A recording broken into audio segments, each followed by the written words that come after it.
Beredar video memperlihatkan aksi standing motor pengantin laki-laki memutari pengantin wanita di depan pelaminan beredar di media sosial. Video tersebut diunggah oleh akun Instagram Fakta Kamera, Senin, 15 Mei 2023.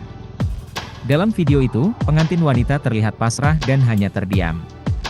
Usai selesai memutari si wanita, dilanjutkan dengan berfoto bersama dengan motor matic yang digunakan dengan gaya seakan-akan stop. Belum diketahui kapan dan di mana aksi pengantin pria itu tersebut terjadi. Sontak setelah video tersebut diunggah menuai berbagai komentar dari warganet.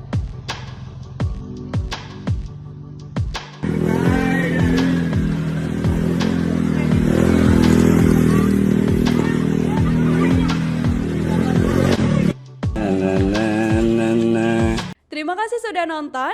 Jangan lupa like, subscribe, dan share ya.